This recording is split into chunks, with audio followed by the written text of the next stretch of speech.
하나님의 말씀은 로마서 8장 12절부터 17절 말씀입니다. 로마서 8장 12절부터 17절 말씀입니다.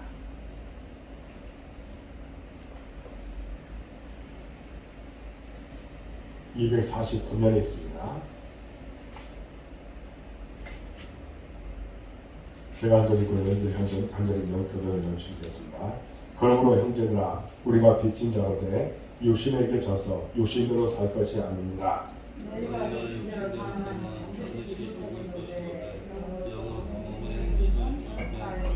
무릇 하나님의 영으로 인도함을 받는 사람은 곧 하나님의 아들이라.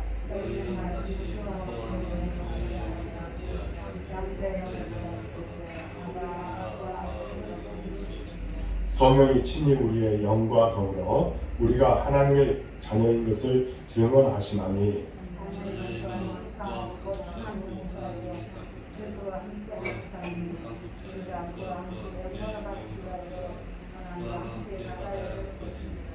아멘. 오늘 말씀을 통해서 하나님의 진리를 깨닫기를 바랍니다. 성령의 인도를 받는 하나님의 자녀라는 이름으로 함께 은혜를 나누고자 합니다. 유명한 신학자 하루락이라는 사람이 있습니다. 이 사람이 예수 믿는 사람이란 어떤 신분인가 간단하게 이렇게 정의했습니다. 예수 믿는 사람이란 하나님을 아버지로 모시고 자기 자신을 하나님의 자녀로 생각하고 이웃을 형제로 여기며 사는 사람이다. 이렇게 이야기했습니다. 그러니까 기독교인은 어떤 사람이냐? 바로 하나님을 아버지로 모시고 자기 자신을 하나님의 자녀라고 생각하고 그리고 이웃을 형제로 삼고 살아가는 사람. 이 사람이 바로 기독교인이라는 겁니다. 세 가지 관계에서 그리스도인의 자아의식을 우리가 설명할 수 있다는 겁니다. 예수 믿는 사람은 하나님을 아버지로 그리고 자기 자신은 하나님의 자녀로 그리고 이웃은 같은 하나님의 자녀로서 형제 자매가 되는 그런 가운데 살아가는 것. 이것이 기독교인이라고 얘기합니다. 하루락이 기독교인이란 어떤 존재인지 설명하듯이 이제 사도 바울도 로마 교회를 향해서 기독교인이란 이런 존재라고 밝히는 말씀이 바로 로마서 8장의 말씀입니다. 지난 시간을 통해서 우리는 몇 가지 중요한 정의를 살펴보았습니다. 어떤 내용이었습니까? 우리에게는 결코 정죄함이 없다는 겁니다. 그리고 우리는 죄와 사망의 법에서 해방되었다. 우리는 죄와 사망에서 해방이 되었습니다. 누구를 통해서? 예수 그리스도를 통해서 죄와 사망에서 해방되었습니다. 그리고 하나님의 영이 우리 속에 거하신다. 그래서 우리는 영에 속한 사람이 되었다라고 이야기했습니다. 그러면서 바울은 계속해서 기독교인에 대해서 설명해 나가고 있습니다. 오늘 본문을 기록할 때 사도 바울의 머릿속에는 아마 이제 출애굽 사건을 염두에 두고 출애굽 사건과 신약의 십자가 사건을 비교하면서 설명하고 있음을 우리가 깨닫게 된다는 겁니다. 그러면 출애굽 사건은 어떤 내용입니까? 출애굽 이 사건을 어떤 과정을 통해서 그 사건이 일어났습니까? 하나님은 애굽에서 노예 생활을 하는 히브리 민족을 이제 출애굽시키기 위해서 모세를 부르십니다. 모세를 통해서 강팍한 바로를 설득하기 위해서 10가지 재앙을 냅니다. 10가지 재앙이 뭐예요? 피, 개, 이, 가, 가축이 죽고 또 악성 종기 그리고 우박 그리고 메뚜기 또 흑암 그리고 장자의 죽음. 이게 바로 10가지 재앙입니다. 이 재앙을 통해서 어떤 일들이 일어납니까? 이제 바로가 항복을 합니다. 그래서 그는 이제 모든 그 안에 있는 장자들이 다 죽는 사건을 통해서 이제 항복하고, 그러고 나서 출애굽의 역사가 일어나게 되었습니다. 그런데 하나님은 이 장자의 죽음에서 히브리 민족만을 살리기 위해서 어떻게 합니까? 문설주에 뭘 바른다고? 어린 양의 피를 바르라고 이야기합니다. 인방과 문설주에 바르라고 했습니다. 그래서 죽음의 사자가 그 피를 보고 이제 지나가게 되었습니다. 그리고 하나님의 약속대로 히브리 민족은 유월절 양을 잡았어. 그 피를 자신의 집 문설주와 인방에 발라서 장자의 죽음의 재앙을 이제 벗어나게 되었습니다. 하지만 그 사실을 몰랐던 애굽 사람들의 집에는 장자들이 다 죽임을 당하게 되었습니다. 결국 바로 왕이 무조건 항복을 선언했고, 그리고 그로부터 이제 출애굽기 시작이 되었습니다. 유월절 어린 양 덕분에 히브리인들은 이제 그 죽음에서 면할 수가 있었습니다. 그리고 430년 동안 구속된 생활에서 하나님께 마음껏 예배할 수 있는 그런 자유인이 되었습니다. 이 출애굽시킨 후에 하나님은 어떻게 해요? 이스라엘 민족에게 너희들 이제 출애굽했으니 너희들이 마음대로 가나안 땅에 가라, 이렇게 했습니까? 안 했습니까? 안 했죠. 그런 분이 아니잖아요. 이 이스라엘 백성들을 이제 출애굽을 시켜가지고 구름 기둥과 불 기둥으로 그들을 인도해 주셨다고 합니다. 그들을 철저하게 위험에서 보호해 주었습니다. 그리고 만나를 통해서 그들에게 먹을 것도 허락하여 주었습니다. 매일 새벽마다 만나를 내려주심으로 그들의 먹거리를 해결해 주었습니다. 반석에서 물을 내려주심으로 그들에게 이제 목마름도 해소해 주었습니다. 과야 40년 동안 철저하게 하나님은 그들을 보살펴 주셨습니다. 그리고 40년 동안 하나님의 백성으로 연단시킨 후에 이제 아브라함에게 약속한 가나안 땅에 들어갈 수 있도록 인도해 주신 것입니다. 이제 바울의 머릿속에는 우리 기독교인의 삶도 출애굽의 사건과 같은 여정임을 알고 출애굽을 기초로 삼고 설명을 하려고 하고 있습니다. 기독교의 삶을 여러분 요약하면 바로 이렇다고 이야기할 수 있습니다. 여러분, 기독교인의 출발선은 출애굽의 시작이 유월절 어린 양의 죽음부터이듯이 이제 예수님의 십자가의 죽음부터 구원의 역사는 시작이 된다. 만약 예수님께서 그 십자가에 죽으시지 않으면 우리는 구원받을 수 없습니다. 예수님께서 이제 십자가의 죽음으로부터 구원이 시작이 된 것입니다. 이제 8장 1절에 뭐라고 이야기합니까? 그러므로 이제 그리스도 예수 안에 있는 자에게는 결코 정죄함이 없다. 여러분, 그리스도 예수 안에 있기 때문에 우리는 결코 정죄함이 없습니다. 이 말씀에는 예수님의 십자가가 전제되어 있다는 겁니다.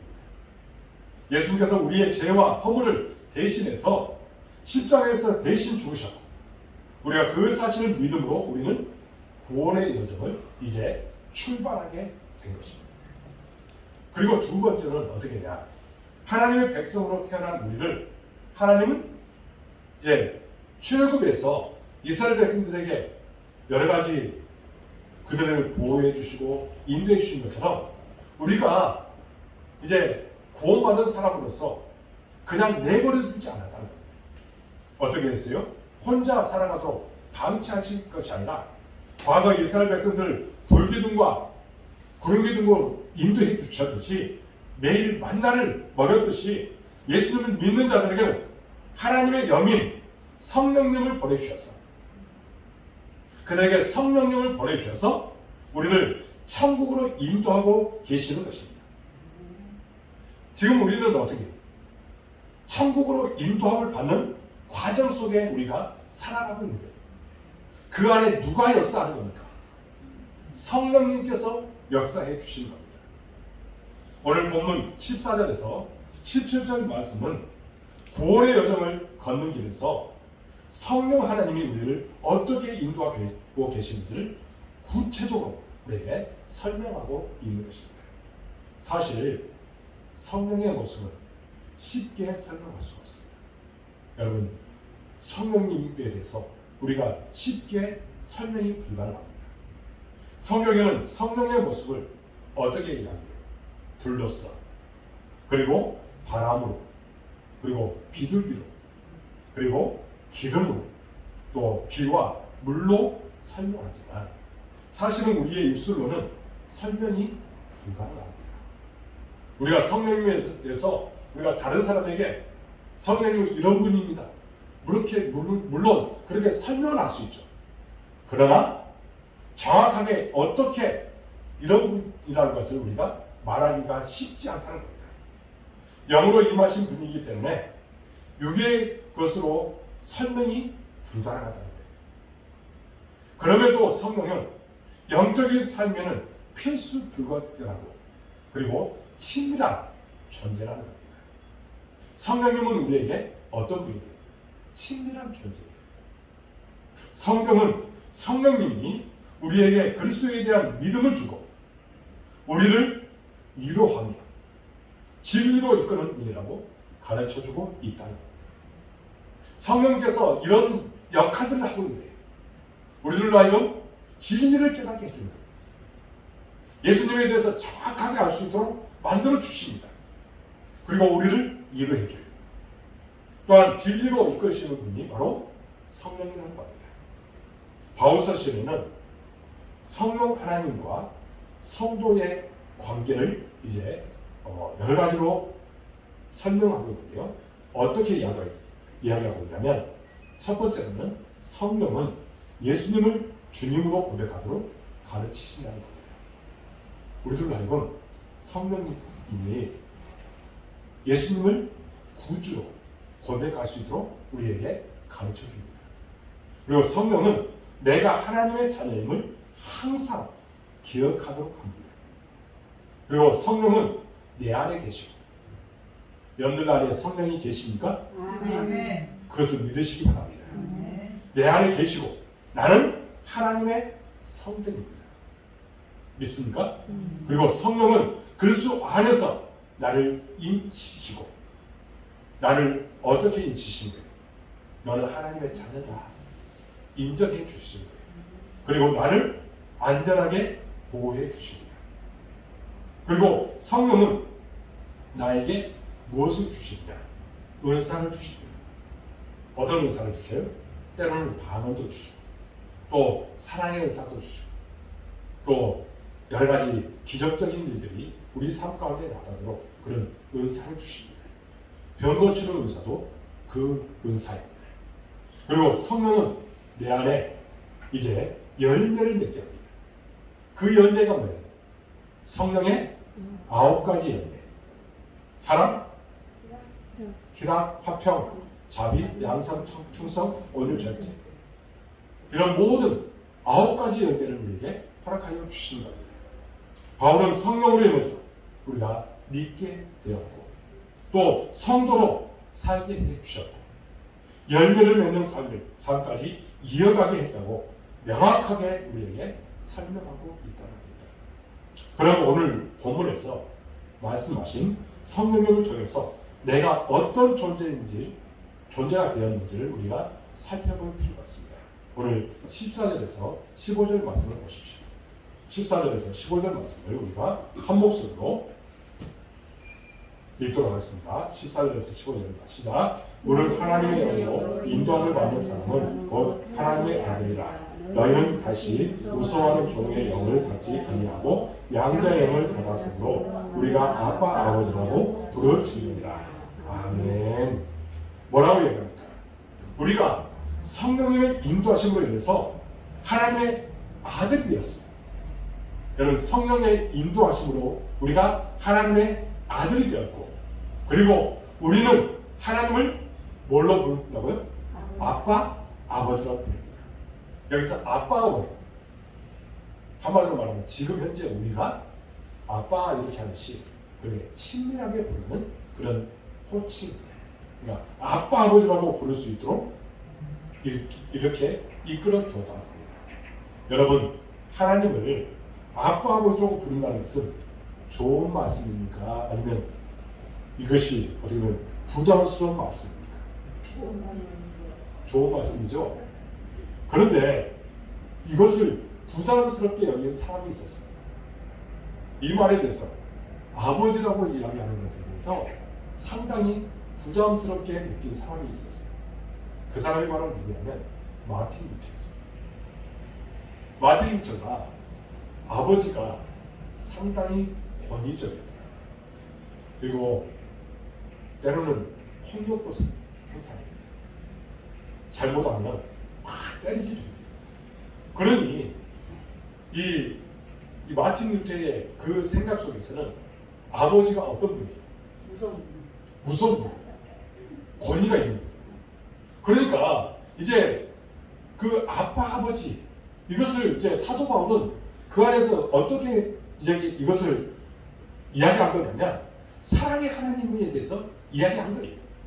우리를 그만큼 사랑하고 우리에게 정말 놀라운 은혜를 베풀어 준 그런 사람, 그런 은혜 베푸신 분 이렇게 생각하고 그렇게 사도 바울은 이야기했는데 마틴 루터는 도저히 이 하나님에 대해서 생각할 때 이제 아버지라고 부르기가 아버지라고 하면 너무 권위적이고 자기를 굿하고 그렇게 하니까 무서운 분이에요. 무서운. 그래서 마틴 루터는 어떻게 했냐면 차라리 내가 엄마라고 부르고 싶다 이렇게 얘기합니다. 성령님에 대해서 아빠라고 부르는 것이 아니라 어머니라고 부르고 싶다 그렇게 이야기했답니다. 어찌되었든 이 아빠 아버지라고 하는 것은 뭐예요? 그만큼 우리를 사랑해 주시고 우리를 보호해 주시고 놀라운 사랑으로 함께 해주신 그런 분이라고 이야기하고 있다는 겁니다. 여러분 이렇게 그래서 종교 심리학자들은 뭐라고 이야기하면 아버지, 어머니의 사랑을 골고루 조화 있게 받고 자란 사람이라야 신앙생활도 조화 있게 바로 할 수 있다 이렇게 이야기한 적이 있습니다. 하여간 우리는 성령님 안에서 하나님의 아들이 되어서 우리가 하나님을 아빠, 아버지라고 부르게 되었다는 것입니다. 저와 여러분들도 신앙생활하면서 육신의 아버지가 엄하신 분이라 할지라도 그 속에는 사랑이 있었음을 아시고 하나님을 아빠, 아버지라고 진심으로 고백할 수 있는 여러분들의 모든 모습이 되시기를 주님의 이름으로 축복합니다. 하나님은 우리에게 사랑의 아버지입니다. 그런 사랑의 아버지를 우리에게 우리 마음속에 새기고 살아갈 수 있기 바랍니다. 그리고 16절에 보면 이런 말씀이 있습니다. 16절 말씀 한 목소리로 읽겠습니다. 시작. 성령이 친히 우리의 영과 더불어 우리가 하나님의 자녀인 것을 증언하시나니 우리가 하나님의 자녀라는 사실을 성령님이 증언해 주신다는 거예요. 이해를 돕기 위해서 제가 히브리 전설 하나를 이것은 히브리 전설에 나와 있는 겁니다. 그것을 하나 여러분들에게 소개하고자 합니다. 어떤 히브리인 한 사람이 자기 아들을 얻고 가고 있었어요. 그런데 거기에 어떤 사람이 그 둘을 보고 이제 먼저 아버지에게 이렇게 물어봤습니다. 이 사람은 누구요? 그 얻고 있는 사람은 누구요? 그랬더니 뭐라고 하냐? 네, 제 아들입니다. 이렇게 말했어요. 그랬더니 이제 그 엎혀 있는 아들에게 뭐라고 이야기하냐면 그러면 이 얻고 있는 이 사람이 당신의 아버지요? 했더니 이게 엎힌 이게 엉뚱하게 아니요 해버리네. 아니요 해버리네. 아니 왜 아니냐고 했더니 이제 그 아버지가 황당해가지고 기분 나쁜 거야. 다 내려놓고 아니 너를 얻고 가는 내가 아빠 아니냐. 그러니까 그걸 어떻게 증명할 수 있냐 그렇게 물어본 거예요. 그래서 어째서 당신이 아버지니까 내가 너를 업어가고 있지 않느냐. 업어준다고 아버지니까 그렇게 얘기한 거예요. 그러니까 아버지와 아들 사이에 그렇게 시비가 붙었습니다. 정말 기가 막힐 노릇 아닙니까? 아들은 내가 당신의 아들인 것을 무엇으로 증명하느냐고 계속해서 따지는 거예요. 그러니까 아버지는 황당스럽고 이 아이들을 지어보고 싶은 그런 마음이 들었답니다. 어쨌든 이게 이제 히브리 전설에 나와 있는 내용입니다. 자, 그러면 이걸 가지고 무엇으로 어떻게 아버지님을 증명할 수 있을까요? 그 둘을 우리가 놓고 보면, 자, 지금으로 따지면 DNA를 해가지고 유전자 감식을 통해서 하면 되겠죠. 그러나 가장 거기에 누가 증명할 수 있습니까? 네? 네, 맞습니다. 엄마. 엄마가 그것을 증명하면 쉽잖아요. 야, 얘야, 무슨 소리냐? 하늘이 두 쪽 나도 이분은 너의 아버지다. 누가 증명할 수 있어요? 엄마가 증명할 수 있는 겁니다. 엄마가 증명하는 순간 아들은 할 말이 없는 거예요. 초대교회 교부들 가운데에서는 성령을 어머니의 영이라고 한 사람도 있었습니다. 왜? 성령을 어머니의 영이라고 했느냐 하면 성령이 바로 우리가 하나님의 자녀임을 증거해주고 있기 때문입니다. 그것을 증명해주는 영이 바로 성령이기 때문에 그래서 엄마라고 어머니의 영이라고 그렇게 이야기한 적도 있었다는 겁니다. 어쨌든 이것은 좀 업을 좀 무리한 해석이지만 어찌되었든 누가 증명할 수 있는 거예요? 엄마가 증명하듯이 성령님이 우리가 하나님의 자녀라는 것을 증명해 주는 겁니다. 여러분들 모두가 다 성령님의 그 인도하심을 받아서 내가 하나님의 자녀라고 하는 그런 분명한 확신이 우리에게 있다고 여기면 되는 것입니다. 그리고 누가 보장해 주느냐? 성령님이 여러분들이 하나님의 자녀라는 것을 증명해 주고 있다는 것을 믿을 수 있기를 주님의 이름으로 축복합니다. 그리고 17절을 보면 이런 말씀이 있습니다. 17절 말씀 한 목소리로 읽겠습니다. 시작. 자녀이면 또한 상속자 곧 하나님의 상속자여 그리스도와 함께 한 상속자니 우리가 그와 함께 영광을 받기 위하여 고난도 함께 받아야 할 것입니다. 여러분, 이 말씀은 성도는 하나님의 자녀로서 아버지가 가진 것을 어떻게 해요? 상속받을 권리가 있다는 겁니다. 여러분들 모두가 아버지가 이제 그것을 가진 것을 여러분들도 상속받을 권리가 있어요. 아직도 우리나라는 입양이 보편화되지 않습니다. 그러나 미국은 그래도 보편화가 됐어요. 얼마 전에 입양 때문에 정인이 사건 때문에 참 문제가 됐잖아요. 그래서 다시 이 입양 문제에 대해서 여러 가지 또 제보를 해야 된다. 뭐 여러 가지 있지만 그래도 입양되어서 행복하게 사는 아이들이 얼마나 많은지 몰라요. 어찌되었든 입양이 그래도 보편화가 돼야 돼요. 그러나 어찌되었든 이 입양이 참 보편화가 될 필요가 있습니다. 그런데 이제 로마에서도 그 입양이 아주 보편화가 되었던 것 같아요. 그런데 로마에서는 어린아이를 입양하는 것이 아니라 성인을 입양해야 돼요. 성인 다 큽니다. 그래가지고 그 성인으로 하여금 이제 자기 집을 재산을 관리하고 또 나중에 그것을 상속받을 수 있도록 그런 것들을 했답니다. 그런데 최대 수혜자가 누구냐면 바로 네로 황제였습니다. 네로 황제는 뭐 그때 당시에 글라디우스의 그 양자애들입니다. 양자로 들어갔다가 나중에 황제까지 되었다는 사람이 네로였습니다.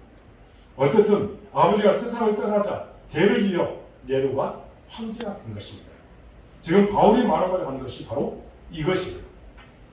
우리가 죄의 종으로서 살다가 예수님의 십자가 사역으로 인해서 우리는 하나님의 자녀가 되었고 하나님의 양자가 되었으므로 우리는 하나님의 상속자가 되었다는 것입니다. 우리는 하나님의 상속자입니다. 믿습니까? 그래서 하나님의 아들로서 누리는 모든 특권을 우리도 누릴 수 있는 그런 특권이 주어지게 되었습니다. 그 중에 여러분 무엇도 우리에게 주어진 거예요. 무엇도 주어진 거예요. 고난도. 여러분 고난도 거기에 포함되어 있습니다. 상속받을 것 중에 고난도 거기에 포함되어 있습니다. 예수님이 하나님의 아들이지만 고난을 받은 것처럼 우리들도 하나님의 자녀로서 오는 고난도 받아야 된다는 것입니다. 자, 어떻습니까? 예수님을 위해서 하나님의 아들, 딸된 우리가 복받는 사람이 아닙니까? 정말 우리는 복받은 사람입니다. 얼마나 큰 복을 받았습니까? 하나님으로부터 상속자의 그런 특권을 받았으니 얼마나 큰 복입니까? 이보다도 귀한 복은 정말 없다는 겁니다. 그런데 이 귀한 복을 받았음에도 불구하고 복으로 누리지 못하고 옛날로 회개하는 자들이 너무 많다는 겁니다. 옛날로 회개하려고 하는 사람들이 많아요. 옛날이 그러면 여기에서 말하는 옛날은 뭐예요? 예수 믿지 않을 때를 이야기합니다. 그때로 회개하려고 하는 사람들이 많아요. 아까도 우리가 출애굽 사건에 대해서 이야기를 먼저 했습니다. 그때 어떻게 했어요? 이스라엘 백성들에게 모든 것을 공부해 줬습니다. 그리고 그들로 하여금 이제 하나님께서 출애굽 기간 동안에 많은 것을 공부했잖아요. 정말 때로는 만나를 먹이기도 하고 구름기둥과 불기둥으로 인도해 주기도 하고 그다음에 또 매출하기 그래서 고기도 먹게 하고 또 어떻게 했어요? 그들에게 물도 공급해 줬습니다. 그런데 그들은 어떻게 해요? 조금만 불편해지면 이제 어떻게 해야 합니까? 이제 애굽을 추억하고 있습니다. 그것으로 가려고 합니다. 그러면서 어떻게 해야 합니까? 우리말로 이제 애굽에 있을 때는 우리말로 표현하면 이런 말을 합니다. 소고기도 구워 먹었고 삼겹살도 먹었고 김치찌개도 먹었고 더울 때는 시원한 냉면도 있었고 또 가지가지를 먹었는데 이제 하나님을 그렇게 우리가 믿는다고 나왔는데 너무 불편하다. 그러면서 하나님을 원망했다는 겁니다. 원망하고 불평하고 그렇게 애굽으로 돌아가려고 했다는 겁니다. 그래서 출애굽의 은혜를 누리면서 그들은 애굽 신을 믿으려고 했다는 겁니다. 이것이 바로 옛날로 회개하려고 하는 그런 모습이었다는 겁니다. 그런데 사도 바울은 예수님의 십자가 사역과 성령의 인도하심으로 신앙의 길을 걸어가는 사람들도 그렇다는 겁니다. 이것을 지금 우리는 어떻게 해요? 이제 신앙생활을 하다가 때로는 우리가 고난도 받고 또 여러 가지 불편한 경우가 많이 있습니다. 그러면 우리는 어떻게 해요? 자꾸만 불편합니다. 원망합니다. 그래서 옛날로 돌아가려고 합니다. 세상 것이 더 좋다고 이야기합니다. 그것이 바로 우리의 심리라는 거예요. 그것을 버리라는 겁니다.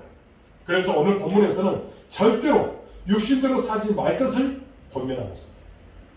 너희들이 그전 것을 너무나도 거기에 가려고 하는 그런 심리가 있는데 그것을 가지 말라는 거예요. 여러분, 우리는 예수님의 십자가의 죽으심으로 구원을 받았고 예수님께 죽음의 빛을 진 자이기 때문에 절대로 우리는 과거의 육신의 삶이 원하는 대로 그것으로 가지 말라는 겁니다. 그러면서 13절에 뭐라고 얘기하냐면 이렇게 말합니다. 13절 말씀을 한 목소리로 읽겠습니다. 시작. 너희가 육신으로 살면 반드시 죽을 것이요 영으로서 몸의 행실을 죽이면 살리니. 여러분, 과거 출애굽을 했지만 자신의 육신의 요구대로 살았던 이스라엘 백성들이 가나안에 들어가지 못하고 그 안에서 20세 이상 된 사람들은 다 죽었지 않습니까? 그런 모습으로 살아가지 말고 이제 우리는 절대로 믿기 전에 행동을 하지 말라는 거예요. 믿기 전에 행동을 하려는 마음이 있으면 빨리 돌이켜야 되는 겁니다. 그리고 영생을 소유하는 것이 가장 귀한 것이다 말씀하고 있다는 겁니다. 여러분, 우리가 옛날로 돌아가려고 하지 마시고 우리는 육신의 것을 추구하지 마시고 온전히 영을 사모하는 마음으로 살아갈 수 있어야 될 줄로 믿습니다.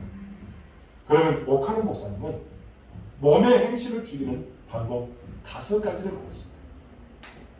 우리 몸의 행실, 아까도 말했듯이 우리의 몸의 행실을 죽여야 되죠. 이 세상에서 자꾸만 이 몸의 행실이 우리에게 드러나려고 하는데 이런 것들을 우리가 제거하고 죽여야 되는데 그러면 이것을 죽이는 방법이 무엇이냐? 첫 번째는 기도해야 된다는 겁니다. 기도밖에 없습니다. 사랑하는 여러분, 여러분들 매일 하나님 앞에 기도하시기 바랍니다. 호흡처럼 기도하시기 바랍니다. 그때 우리의 몸의 행실을 죽일 수 있을 줄로 믿습니다. 또한 두 번째는 뭐냐? 성령이 내 안에 계심을 믿어야 된다는 겁니다. 내 안에 성령님이 계시는데 어찌 몸에 그것을 추구하고 살아갈 수 있겠습니까? 내 안에 성령님으로 가득 채워지는 역사할 길을 주님으로 추구합니다. 세 번째로는 내가 누구인지 잊지 말라는 겁니다. 여러분, 우리 안에 육신의 그런 모든 것들을 죽일 수 있는 방법이 뭐냐? 바로 내가 하나님의 자녀라는 분명한 정체성을 가지고 살아가라는 겁니다. 그때에 모든 행실을 죽일 수 있을 줄로 믿습니다. 네 번째는 유혹 앞에서 단호한 태도를 취해야 된다는 겁니다. 여러분, 이성과 명예와 거짓말, 그리고 체면, 그리고 친구, 물질 이런 것들이 어떻게 보면 우리에게 있어서 신앙생활하는데 방해될 수도 있다는 겁니다. 그때 어떻게 해요? 그런 유혹 앞에서 단호하게 그것을 물리쳐야 된다는 겁니다. 나사는 예수 이름으로 물러날 지어다 할 수 있어야 될 줄로 믿습니다. 그때 우리의 육신을 죽일 수 있다는 겁니다. 마지막으로 뭐냐? 말씀으로 무장합니다. 여러분들 모두가 말씀으로 무장하고 그 안에서 살아갈 때 이런 모든 것을 제거할 수 있을 줄로 믿습니다. 사랑하는 여러분, 여러분들도 몸의 행실을 죽이는 이 5가지 방법으로 우리가 믿음이 약해서 육신이 움직이려고 할 때 그 육신의 마음과 행실을 죽일 수 있기를 주님으로 축복합니다. 그래서 이미 출발한 신앙의 여정을 성령님의 인도하심으로 여러분들의 모든 삶이 정말 승리하는 삶, 천국에 들어갈 그때까지 진정 성령님과 영원히 동행하는 여러분의 모든 모습이 되어지기를 주님의 이름으로 축복합니다. 기도하겠습니다.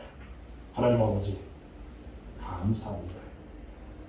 오늘 말씀 통해서 우리에게 귀한 것들을 깨닫게 해주시고 진정 우리는 하나님의 사람인데 하나님의 사람답게 살아가지 못하다가 너무 많음을 고백합니다. 성령님의 인도하심을 따라서 내가 분명한 정체성을 가지고 살아가고 있는데 그렇게 살아가지 못하도록 마귀들은 끊임없이 우리를 유혹하고 넘어지게 하려고 합니다. 이런 모든 사람들을 나사는 예수 이름으로 물리치게 하여 주시고 우리는 오직 우리 육신을 몸의 행실을 죽일 수 있는 우리의 모든 삶이 되도록 인도하여 주옵소서. 성령께서 우리 마음을 주관하여 주옵소서. 성령 충만함을 하여 주옵소서. 우리의 모든 마음을 다해서 기도하기에 이 모든 것을 다 이길 줄로 믿습니다. 말씀 가운데 가기에 이 모든 것을 이길 줄로 믿습니다. 철저하게 신앙 안에서 믿음 안에서 승리하는 삶을 사도록 인도하여 주옵소서. 하나님, 우리 복된교회를 사랑해 주시고 여기까지 와주시니 참으로 감사합니다. 우리 교회에 비전을 주셨습니다. 그 비전 이루도록 모든 것을 채워 주옵소서. 특별히 아버지님, 교회를 이제 마련하고 또 교회 확장을 위해서 우리가 여러 가지 해야 될 사명들이 있습니다. 하나님께서 채워주시고 또 적당한 곳을 우리에게 허락하여 주시며 주의 거룩하신 뜻이 반드시 나타나도록 인도하여 주옵소서. 온 마음을 모아서 우리가 함께 기도하기에 놀라운 기적들이, 놀라운 역사가 반드시 일어날 줄로 믿습니다. 하나님, 특별히 교회를 성장시켜 주옵소서. 사람을 보내 주옵소서. 동역자를 보내 주옵소서. 예배의 동역자, 기도의 동역자, 헌신의 동역자를 보내주셔서 주의 뜻이 나타나도록 인도하여 주옵소서. 우리의 온 마음을 모든 기도가 반드시 응답될 줄로 믿습니다. 특별히 아버지 하나님, 우리 교회 폐허가 주여 이제 회복하게 하소서입니다. 예배가, 기도가, 말씀과 믿음이 회복되도록 도와주옵소서. 특별히 코로나19 이후에 교회 출입하지 못하는 이들이 있습니다. 주여 그 영혼들을 불쌍히 주시고 죄전을 사모하는 마음을 허락하여 주시고 죄전에 나와서 함께 예배드리는 감격을 허락하여 주옵소서. 그래서 이제 진정 우리 교회가 새로워진 역사, 놀라운 기적들이 나타나도록 인도하여 주옵소서. 마지막 때에 쓰임받는 교회가 되도록 인도하여 주옵소서. 하나님, 우리 모든 성도들 하나님께서 기억하여 주시고 축복하여 주옵소서. 그들 마음에 감사가 더욱더 충만하도록 도와 주옵소서. 성령께서 모든 것을 주관하여 주옵소서. 하나님, 신앙의 성숙함을 이루어 주의 뜻을 나타내게 부족함도록 인도하여 주옵소서. 하나님, 여러 가지 계획들이 있습니다. 그 계획들 하나하나 성취하도록 인도하여 주옵소서. 구름기둥과 불기둥으로 그들 인도하여 주시고 연동같이 날마다 지켜주시는 은혜가 그들의 모든 삶을 통해서 나타나게 하여 주옵소서. 사업터에, 직장에, 가정에 하나님의 은혜와 축복이 함께해 주실 줄로 믿습니다. 하나님, 우리 연약한 성도들 기억하여 주옵소서. 찾아가서 이루하여 주시고 안수해 주시고 그들이 깨끗하게 나음을 얻는 역사들로 함께하여 주옵소서. 우리 박병호 성도님 이제 곧 태어납니다. 하나님, 죄전에 나와서 함께 예배드리기를 소원하고 있습니다. 그 마음을 주관하여 주시고 이제 완벽하게 치유함을 얻고 건강한 가운데 우리가 서로 예배하는 일에 최선을 다하도록 인도하여 주옵소서. 그의 육체를 강건하게 붙들어 주실 줄로 믿습니다. 하나님, 또한 우리 교회 학생들을 주님께서 사랑하여 주옵소서. 지혜와 명철을 허락하여 주옵소서. 하나님의 나라를 위해서 귀하게 쓰임받게 하여 주옵소서. 좋은 만남도 허락하여 주옵소서. 좋은 친구 만나는 축복, 좋은 배우자 만나는 축복, 좋은 선생님 만나는 축복, 좋은 목사님 만나는 축복을 허락하여 주옵소서. 기쁨 가운데 생활하도록 도와주시고 끝까지 그들의 모든 삶이 복된 삶이 되도록 이끄시고 축복하여 주옵소서. 코로나19 속히 종식되기를 원합니다. 하나님, 이를 위해서 수고하는 이들의 수고가 헛되지 않도록 도와주옵소서. 전국민 면역력이 형성되게 해주시고 치료제가 개발되어서 우리 모두가 정말 행복하게 살아가도록 인도하여 주옵소서. 이번 기회가 정말 회개할 기회요, 하나님께 돌아올 그런 기회임을 우리가 깨닫고 정말 한국교회가 정신을 똑바로 차리고 주님 앞에 올바로 설 수 있도록 이끄시고 축복하여 주옵소서.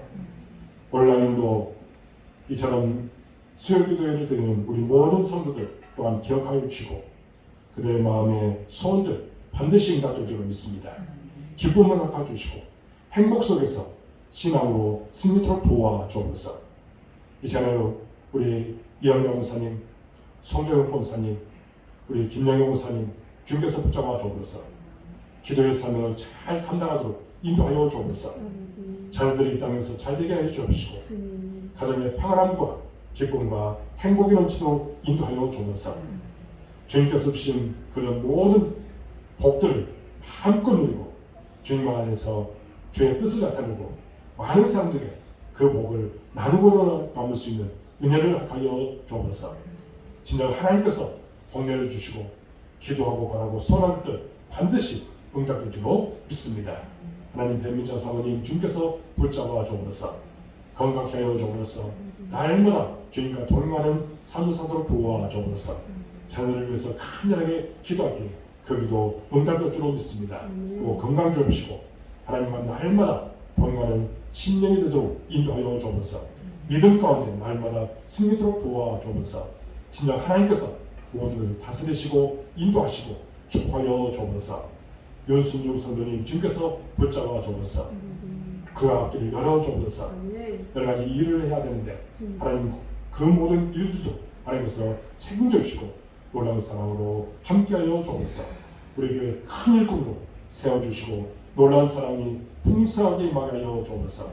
물질적으로 어려움 당하지 않도록 늘 하나님께서 세워주신 은혜가 그 마음속에 그 삶 가운데 나타나도록 인도하여 주옵소서. 평안한 가운데 생활하도록 인도해 줄 줄로 믿습니다. 아버지는 우리 사모 건강 주옵시고 중반을 기도할 때 반드시 응답되도록 축복하여 주옵소서. 또한 우리 의창이 주님께서 사랑해 주시고 이 아이의 비전을 허락해 주시고 그 비전 반드시 이루도록 축복하여 주옵소서.